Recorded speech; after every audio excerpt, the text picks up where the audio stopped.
மட்டும் தான் நம்ம யோசிப்போம். இதுவே நீங்கள் மற்றவங்களுக்கு கடன் கொடுத்து அதில் இன்ட்ரெஸ்ட் உங்களுக்கு ரெகுலரான நிரந்தரமான வருமானமாக வந்துச்சுன்னா அதுக்கு பேர் தான் வந்து பாண்ட்ஸு.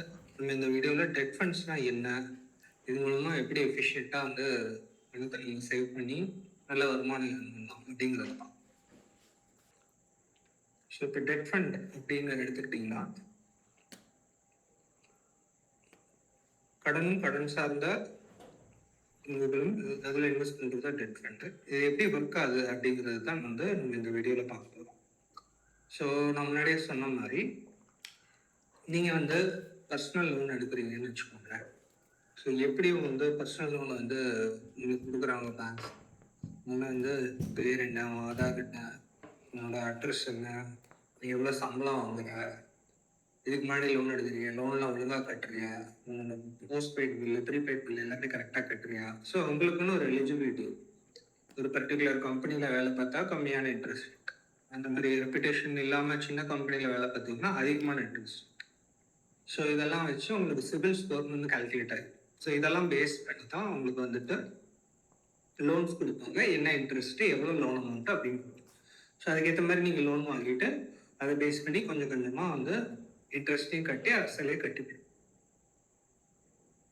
இதுதான் வந்து பாரம்பரியமாக வந்து பர்சனல் லோனில் நடக்கிறது. ஸோ இப்போ இதே மாதிரியே கம்பெனிஸ் ஆகட்டும், கவர்மெண்ட் ஆகட்டும், அவங்களுக்கும் வந்துட்டு இதே மாதிரி நீட் இருக்கும். ஸோ அவங்களுக்கு ஏற்பட்ட எக்ஸ்பென்சஸ், ஏற்பட்ட எக்ஸ்பேன்ஷன் ப்ராஜெக்ட்ஸ் பண்ணுவாங்க, டே டு டே எக்ஸ்பென்சஸ் இருக்கு. அது இப்போ கவர்மெண்ட்லாம் எடுத்துக்கிட்டிங்கன்னா நிறையா ஸ்கீம் அனௌன்ஸ் பண்ணுவாங்க, கடன் தேவைப்படும், சில சமயங்களில் பெரிய ப்ராஜெக்ட்ஸில் இன்வெஸ்ட் பண்ணுவாங்க. ஸோ அவங்களுக்கும் வந்து கடன் தேவை. ஸோ அப்போ என்ன பண்ணுவாங்க, நீங்கள் எப்படி பர்சனல் லோன், திடீர்னு உங்களுக்கு ஒரு பர்சனல் நீடு இருக்குது, ஏதோ ஒரு எக்ஸ்பென்ஸ்க்காக நீங்கள் எப்படி பர்சனல் லோன் வாங்குவீங்களோ அதே மாதிரி கவர்மெண்ட்டும் கார்பரேட் கம்பெனியும் லோன் வாங்குவோம். ஸோ அந்த லோன் வாங்கும் பொழுது அதுக்கு ஒரு ஸ்பெசிஃபிக் இன்ட்ரெஸ்ட் ரேட் போட்டு அந்த லோனை வாங்குவோம். இந்த லோனை வந்து ஒருத்தர்கிட்ட வாங்காமல் பல பேர்கிட்ட வாங்கினேன். ஸோ இப்போ நீங்களும் வந்து கவர்மெண்ட்டுக்கு கடன் கொடுக்கணும், நீங்களும் வந்து ஒரு கார்பரேட் கம்பெனிக்கு கடன் கொடுக்கணும். எப்படின்னா அவங்க கடன் பத்திரம்னு ஒன்று ரிலீஸ் பண்ணுவாங்க, அதுக்கு பேர் தான் பாண்டு. இந்த கடன் பத்திரம் ரிலீஸ் பண்ணி இப்போ ஒரு 10,000 கோடி கடன் வேணும், இல்லை ஒரு சிம்பிளாக எடுத்துக்கணும், ஒரு 100 கோடி கடன் வேணும் அப்படின்னா 100 கோடிக்கு பாண்டு பேப்பர் இஷ்யூ. நீங்கள் அதில் வந்து ஒரு 1,00,000த்துக்கு வாங்கிட்டு அவன் 8% இன்ட்ரெஸ்ட் தரேன் வருஷம் அப்படின்னு சொல்லி அதை இஷ்யூ பண்ணி அவனோட கிரெடிபிலிட்டி, அவனோட ஹிஸ்ட்ரி எல்லாத்தையும் பொறுத்து அந்த இன்ட்ரெஸ்ட் ரேட் டிசைட் ஆகும். நீங்கள் அதை வாங்கினீங்கன்னா கேபிட்டல் நீங்கள் ஒரு 1,00,000 கொடுத்துட்டு வருஷம் உங்களுக்கு வந்து இன்ட்ரெஸ்ட். இதுக்கு பேர் தான் பாண்டு. ஸோ இதில் நிறைய வெரைட்டிஸ் இருக்குது. பாண்ட் இருக்குது, government securities, treasury bills. So இந்த இன்ட்ரெஸ்ட் ரேட், நம்ம லோன்ஸில் இன்ட்ரெஸ்ட் ரேட், இங்கே வந்து பாரோயிங் காஸ்ட். ஸோ இது பார்த்தீங்கன்னா ஃபைனான்ஷியலி ஸ்ட்ராங் கம்பெனிஸ்க்கு கம்மியான interest rate, government, state government, central கவர்மெண்ட்டுக்கெல்லாம் கம்மியான இன்ட்ரெஸ்ட் ரேட் இருக்கும். கொஞ்சம் ரிஸ்க் அதிகமாக இருக்கிற கம்பெனிஸ்க்கு அதிகமான interest rate. So basically debt mutual ஃபண்ட்னா என்னென்னா இந்த மாதிரி கடன் பத்திரங்கள் இதெல்லாம் இன்வெஸ்ட் பண்ணுறது தான் டெட் மியூச்சுவல் ஃபண்ட். இந்த மாதிரி நீங்கள் ஒரு பேங்க்கு கிட்டேயும் ஒரு கார்பரேட் கம்பெனிக்கிட்ட ஒரு கவர்மெண்ட்டோட பாண்டே நீங்கள் தனித்தனியாக வாங்குறதுக்கு மியூச்சுவல் ஃபண்டே இந்த வேலையெல்லாம் செஞ்சுட்டு போயிடும். சேர்த்தே ஒரு டெட் மியூச்சுவல் ஃபண்ட் ஒன்று வச்சுருப்போம். நீங்கள் அதில் போய் இன்வெஸ்ட் பண்ணிங்கன்னா உங்களுக்கு டெட்டில் என்னென்ன கிடைக்குமோ அது எல்லாமே வந்து இதுலேயே கிடைக்கும். ஸோ அதுதான் வந்து டெட் மியூச்சுவல் ஃபண்ட். இன்னொரு எக்ஸாம்பிள் எடுத்துக்கிட்டோன்னா, ஒரு ஊரில் ஒரு வயசான பாட்டி இருக்காங்க. அவங்க என்ன பண்ணுறாங்கன்னா இதே தான் பண்ணுறாங்க. தாய்க்கிழவின்னு இப்போ ரீசெண்டாக ஒரு படம் வந்துச்சு. நீங்கள் பார்த்தீங்கன்னா என்ன பண்ணுவாங்க, இருக்கிற காசை ஒரு ஒருத்தருக்கு கடன் கொடுத்துட்டு ஒரு வட்டியை வந்து கலெக்ட் பண்ணுவாங்க. இதெல்லாம் அஷ்யூர்டு இருக்கும். ஏதாவது பண்ணி ஓரளவுக்கு கிரெடிபிலிட்டி இருக்கிற பாரோவருக்கு தான் வந்து காசை கொடுப்பாங்க. கொடுக்குறனால அவங்களுக்கு வந்து ரெகுலராக வந்து மணி டிரான்சாக்ஷன்லேயே இருக்கும், வட்டியும் ரெகுலராக மாதம் வந்துக்கிட்டே இருக்கும். ஸோ இதுதான் வந்து பாண்ட்ஸ். கம்பெனிஸும் இதே தான் பண்ணும். ஸோ இப்போ பார்த்தீங்கன்னா இந்த மாதிரி ஒரு பாட்டி தாய்க்கிழவி ஃபில்டர் காஃபி குடிச்சுக்கிட்டே இந்த மாதிரி சொல்லுவாங்க, நான் வந்து என்னோட காசு இருக்க கவர்மெண்ட்டுக்கு கொடுக்குறேன், கவர்மெண்ட் வந்து எனக்கு இன்ட்ரெஸ்ட் தருது, அதே மாதிரி சில பெரிய கம்பெனிஸோட பாண்டு வரும், நான் அவங்களுக்கும் வந்து கொடுக்குறேன். அவங்க கொஞ்சோண்டு எக்ஸ்ட்ரா அமௌண்ட் போட்டு எனக்கு கொடுப்பாங்க. என்னோட கேபிட்டல் சேஃபை இந்த மாதிரி ஷேர்லேயோ இல்லை ஈக்விட்டி ஃபண்ட்லேயோ போட்டுட்டு டெய்லி வந்து மண்டே பிச்சுக்க வேண்டிய அவசியம் எனக்கு இல்லை. டெய்லி ஏறுது இறங்குது அதெல்லாம் பார்த்து பயப்பட வேண்டிய அவசியம் இல்லை அப்படிங்கிறதுக்காக இவங்க வந்து சேஃபாக இந்த மாதிரி பண்ணுறாங்க. அதே மாதிரி சேஃபாக மற்றவங்களுக்கு பணம் கொடுக்குறது தான் பாண்ட்ஸ். ஸோ இதே இன்சிடென்ட் எடுத்துக்கிட்டிங்கன்னா இன்னொரு பர்சன் ரியாங்கிறவங்க வந்து ஹை ரிஸ்க் டேக்கர், அக்ரெசிவாக வந்து ஸ்டாக் மார்க்கெட் பங்குச்சந்தை சார்ந்த முதலீடுகள் மியூச்சுவல் ஃபண்ட்ஸில் வந்து நிறைய காசு வந்து போட்டுருக்காங்க. ஸோ மார்க்கெட் விழும்பொழுதெல்லாம் வந்து பயம் இருக்கான்னு கேட்குறாங்க அவங்க ஃப்ரெண்டு. அதுக்கு வந்து ஆமாம், எப்போவுமே வந்து எனக்கு பயம் வருது. எஸ்பெஷலி நான் நெக்ஸ்ட் இயர் வந்து என்னோட சிஸ்டரோட வெட்டிங்காக காசு சேவ் பண்ணிட்டு அதெல்லாம் போயிட்டு ஈக்விட்டி மியூச்சுவல் ஃபண்டில் இன்வெஸ்ட் பண்ணிட்டு இருக்கேன். ஸோ எப்போ மார்க்கெட் விழுமோ, என்ன நடக்குமோ, யார் என்ன அனௌன்ஸ்மெண்ட் கொடுப்பாங்களோ, எக்கானமி இப்போ கிராஷ் ஆகும், எல்லாத்தையும் நினச்சி பயமாக இருக்குது.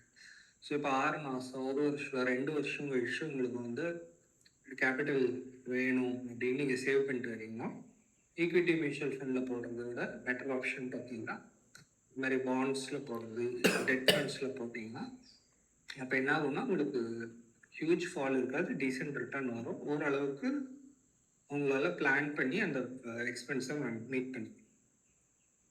ஸோ ஈக்விட்டி ஃபண்ட்ஸ் பார்த்தீங்கன்னா ஒரு ரோலர் கோஸ்டரில் போகிற மாதிரி தான், மேலே போகும் கீழே வரும், பயங்கரமாக மேலே போகும். பட் டெட் ஃபண்ட்ஸ், மியூச்சுவல் ஃபண்ட்ஸில் டெட் ஃபண்ட்ஸ் பார்த்தீங்கன்னா ஒரு மெட்ரோ ட்ரெயினில் போகிற மாதிரி ஏறி உட்காந்திங்கன்னா ஜம்முன்னு அது பாட்டுக்கு போய்கிட்டே இருக்கும். டிராஃபிக் ஜாம் கிடையாது, சேஃபாக ஸ்மூத்தாக போகும். அங்கங்கே ஏற்ற இருக்கும், பயம் அந்த மாதிரிலாம் எதுவுமே வந்து உங்களுக்கு இருக்காது. ஸோ எந்த போர்ட்ஃபோலியோ எடுத்துக்கிட்டாலும் ஒரு பேலன்ஸ் கம்பல்சரி வேணும். ஸோ ஈக்விட்டிஸில் நீங்கள் இன்வெஸ்ட் பண்ணாலும், ஈக்விட்டி மியூச்சுவல் ஃபண்டில் இன்வெஸ்ட் பண்ணாலும் ஒரு பர்டிகுலர் பர்சன்டேஜ் வந்து டெட் ஃபண்ட்ஸில் போட்டிங்கன்னா உங்கள் போர்ட்ஃபோலியோவுக்கு ஒரு ஸ்டெபிலிட்டி இருக்கும். இப்போ ஒரு ராகுல் டிராவிட் மாதிரி ஒரு பேட்ஸ்மேன் டீமில் இருந்தால் உங்களுக்கு எப்படி ஒரு அமைதியாகவும் சாந்தமாகவும் இருக்கிற ஒரு ஸ்டேட் கிடைக்குதோ அவங்க பார்த்துக்கோங்க. அந்த மாதிரி டெட் ஃபண்டுங்கிறது சேஃப் டிஃபென்சிவ் ஆப்ஷன் உங்கள் போர்ட்ஃபோலியோவில் வச்சுக்கிறது தைரியமாக நிம்மதியாக நீங்கள் வந்து தூங்கிக்கலாம். ஸோ டெட் மியூச்சுவல் ஃபண்ட் அப்படிங்கிறது என்னென்னா உங்ககிட்ட இருந்து காசு வாங்கி அந்த மணியை மேனேஜ் பண்ணி அதை இந்த மாதிரி கவர்மெண்ட்டோட பாண்ட்ஸு, கார்பரேட்டோட bonds, treasury bonds, money market instruments, state government bonds, இதில் எல்லாத்துலேயுமே இன்வெஸ்ட் பண்ணுவாங்க. இதெல்லாம் சேஃபாக இருக்கும். அது மாதிரியான சேஃபான இன்வெஸ்ட்மெண்ட்ஸ் தான் இருக்கும். இதில் உங்களுக்கு எஃப்டியை விட லிக்விட் ஃபண்டை விட கொஞ்சம் இன்ட்ரெஸ்ட் கொஞ்சம் அதிகமாகவே இருக்கும். பார்த்தீங்கன்னா டிப்பிக்கலி எஃப்டி பார்த்தீங்கன்னா 5-6% கிடைக்கும். ரஸ் டெட் ஃபண்ட் பார்த்தீங்கன்னா 6-8% வரைக்கும் ட்ரெடிஷ்னலாக கிடைக்கும். இது அகெயின் இது ஷர்ட் கிடையாது, disclaimer. Do your own research before investing your money. ட்ரெடிஷ்னலாக இந்த லெவலுக்கு கிடைக்கும். எஃப்டிஸ் பார்த்தீங்கன்னா இப்போ தொடர்ந்து குறைஞ்சிட்டு வருது. யூஎஸ்லாம் பார்த்தீங்கன்னா இன்ஃப்ளேஷன் 2%, எஃப்டியில் இன்ட்ரெஸ்ட் ரேட்டு 2%. ஸோ அவங்களாம் bond, stocks, shares, mutual fund இதில் தான் வந்து மெஜாரிட்டி சேவிங்ஸ் இன்வெஸ்ட். இன்னும் இந்தியாவில் பார்த்தீங்கன்னா ஒரு காலத்தில் 10 வருஷம் முன்னாடிலாம் இன்னும் அதிகமாக இருந்தது. 7-8%, 8%, 9% இன்ட்ரெஸ்ட் ரேட் இருந்தது. இப்போ பார்த்தீங்கன்னா எஃப்டியோட இன்ட்ரெஸ்ட் ரேட்டு குறைஞ்சிக்கிட்டே வருது. எஃப்டியோட இன்ஃப்ளேஷன் அந்த 6% மார்க் கிட்ட இருக்குது. 6.5, 6.2 குறைஞ்சிருச்சு எஃப்டியோட இன்ட்ரெஸ்ட் ரேட்டு.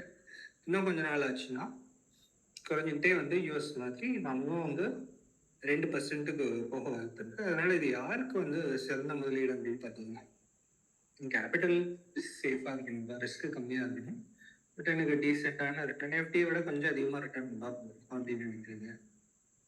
மணியை வந்து சேஃபாக இருக்கணும். ஷார்ட் டேர்முக்கு ஒரு கேபிட்டல் இருக்குது, எனக்கு 6 மாதத்தில் கேப்பட்டு ஹெவி லாஸ் ஆகக்கூடாது, கொஞ்சம் எனக்கு எஃப்டியோட கொஞ்சம் அதிகமான ரிட்டர்ன் வேணும்.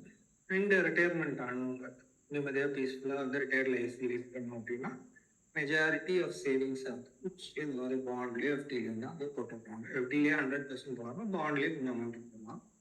ஸோ இதில் பார்த்தீங்கன்னா எஃப்டியில் வர ரிட்டர்ன் போஸ்ட் டேக்ஸை விட இதில் பெட்டராக தான் கட்டலாம். அப்புறம் உங்களுக்கு ஒரு அடிஷ்னல் இன்வெஸ்ட்மெண்ட் ஆப்ஷன், மார்க்கெட்டே பயங்கரமாக கிராஷ் ஆகுது, எக்கானமி ஃபால் ஆகுது அப்படின்னு ஜென்ரலாக பாண்ட் ப்ரைஸஸ்லாம் ஏறும், உங்களுக்கு ரிட்டர்ன் வந்து ரொம்ப அதிகமாக இருக்கும். ஈக்விட்டியில் ரிட்டர்ன் கம்மியாக. ஸோ அதுக்காக இது வந்து கம்பல்சரி பயங்கர 100% ரிஸ்க் ஃப்ரீயான கிடையாது. இதுலேயும் வந்து சின்ன சின்ன ரிஸ்க் இருக்கு.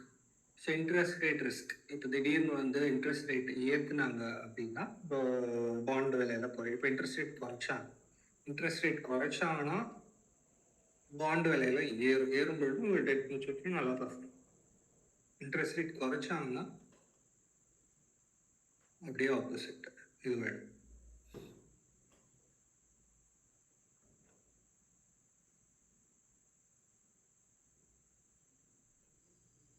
ஸோ பார்த்தீங்கன்னா ரொம்ப ஹை குவாலிட்டி டெட் ஃபண்ட்ஸ் நம்ம யூஸ் பண்ணுறது ரொம்ப ரொம்ப ஹெல்ப்ஃபுல்லாக இருக்கும்.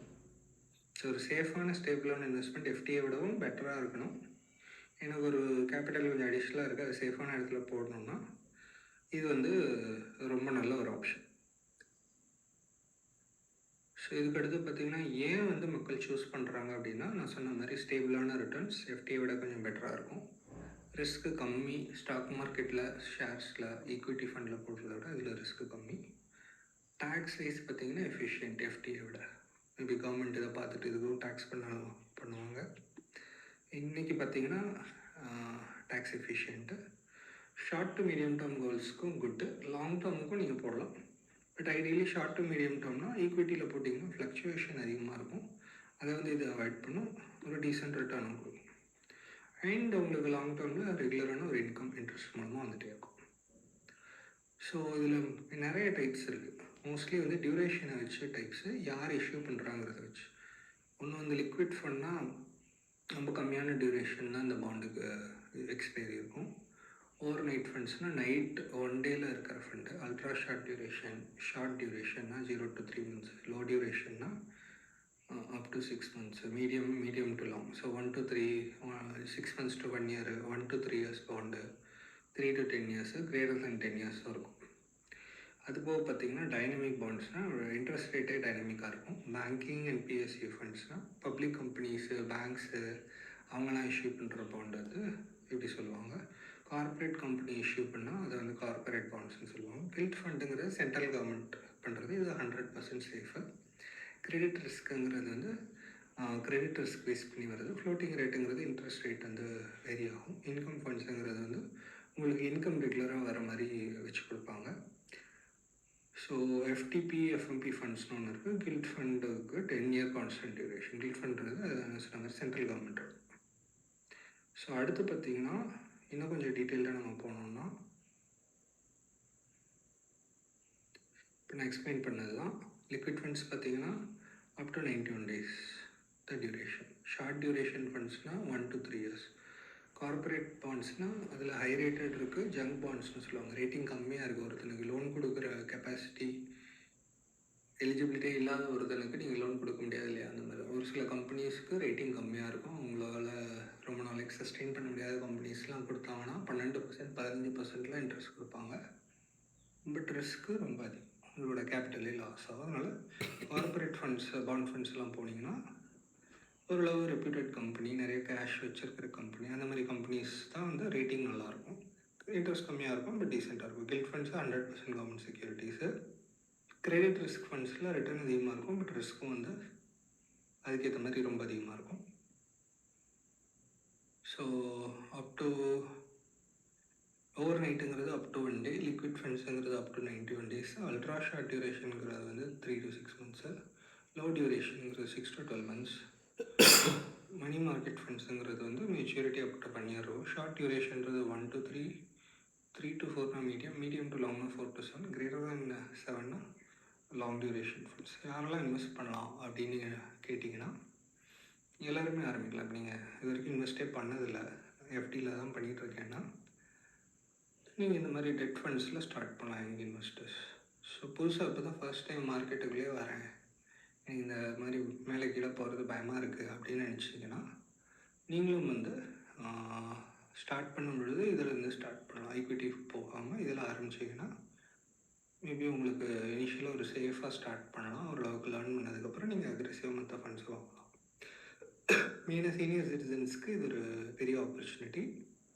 எஸ்பெஷலி அவங்க பார்த்திங்கன்னா ரிட்டையர்மெண்ட்டுக்கு அப்புறம் பீஸ்ஃபுல்லாக இருக்கணும்னா பாண்ட்ஸில் போட்டு வச்சாங்கன்னா ஓரளவுக்கு சேஃப்டி வந்து கொஞ்சம் அதிகமாக இருக்கும். எஃப்டி அளவுக்கு சேஃப் கிடையாது, பட் ஸ்டாக் மார்க்கெட்டில் ஷேர்ஸில் போடுற அளவுக்கு ரிஸ்க்கும் கிடையாது. அப்புறம் நான் ரொம்ப சேஃப் இன்வெஸ்டர், எனக்கு கேபிட்டல் சேஃப்டி தான் முக்கியம், ரிட்டர்ன் கொஞ்சமாக வந்தால் போதும் அப்படின்னு நினைக்கிறவங்க பண்ணலாம். எக்ஸ்பீரியன்ஸ்டு இன்வெஸ்டர்ஸும் ஒரு அளவுக்கு அலோகேஷன் வச்சுருப்பாங்க. ஃபஸ்ட்டு கேஸ் ஏதாவது ஆகிடுச்சுன்னா எனக்கு இதுதான் என்னை சேவ் பண்ணும் அப்படிங்கிற மாதிரி ஒரு அமௌண்ட் வச்சுருப்பாங்க. ஸோ ஏன் வந்து இந்த மாதிரி டெட் ஃபண்ட்ஸில் நிறைய பேர் இன்வெஸ்ட் பண்ணுறாங்கன்னா, stable returns better than Nifty, lower risk compared equity, tax efficient, short to medium term கோலுக்காக நீங்கள் வாங்கலாம், ரெகுலரான ஒரு இன்கம்மாக இருக்கும். ஸோ நம்ம முன்னாடியே சொன்ன மாதிரி எஃப்டியில் 5 to 6% டிப்பிக்கலாக கிடைக்கும், டேக்ஸ் வரும், டக்குன்னு எடுத்துக்கலாம். டெட் ஃபண்ட் பார்த்திங்கன்னா 6லேருந்து 8% வரைக்கும் கிடைக்க வாய்ப்பு இருக்குது. மார்க்கெட் சுச்சுவேஷனை பொறுத்து தான், பட் ஜென்ரலாக எஃப்டி விட அதிகமாக கிடைக்கும். சில சமயங்களில் 8 விட 9-10% கூட ரிட்டர்ன் கொடுக்கும் ஃபஸ்ட்டு எக்கனாமிக் சுச்சுவேஷன் இருக்கும் பொழுது. இதில் வந்து டேக்ஸ் பெனிஃபிட்ஸ் இருக்குது, இதை வந்து ஈஸியாக ரெடீம் பண்ணிக்கலாம். ஸோ உங்களுக்கு இந்த வீடியோ மூலமாக டெட் ஃபண்ட்னா என்ன, பாண்ட்ஸ்னால் என்ன, கடன் பத்திரம்னா என்னன்னு ஒரு பேசிக் ஐடியா கிடச்சிருக்கோன்னு நினைக்கிறேன். ஸோ ஒரு சேஃப் ஸ்டேபிள் இன்வெஸ்ட்மெண்ட்டு எனக்கு வந்து 3 monthsலேருந்து 3 years ஹரைசான் ஓரளவுக்கு கேபிட்டல் பில்ட் ஆகணும், சேஃபான ஒரு இடத்துல போகணும், ரிட்டர்ன்ஸும் எனக்கு டீசெண்டாக வரணும் அப்படின்னு நினச்சிங்கன்னா இது வந்து ஒரு நல்ல ஆப்ஷன். ஸோ சும்மா நீங்கள் அக்கௌண்ட்லேயே காசை வச்சுக்காமல் இந்த மாதிரி ஃபண்ட்ஸ்லாம் இன்வெஸ்ட் பண்ணலாம். அடுத்த வீடியோவில் என்னென்ன மாதிரி டெட் ஃபண்ட்ஸ்லாம் இந்தியாவில் இருக்குது இதெல்லாம் வந்து நல்லா அனலைஸ் பண்ணி எந்த ஃபண்ட்ஸ் இன்வெஸ்ட் பண்ணலாம், இது நல்லாயிருக்கு அப்படிங்கிறத நெக்ஸ்ட் இந்த வீடியோ பிடிச்சிருந்து சப்ஸ்கிரைப் பண்ணுங்கள். தொடர்ந்து mutual funds, investing insights, trading insights எல்லாம் தெரிஞ்சுக்கிறதுக்கு சேனலை கண்டினியூஸாக பாருங்கள். தேங்க்யூ.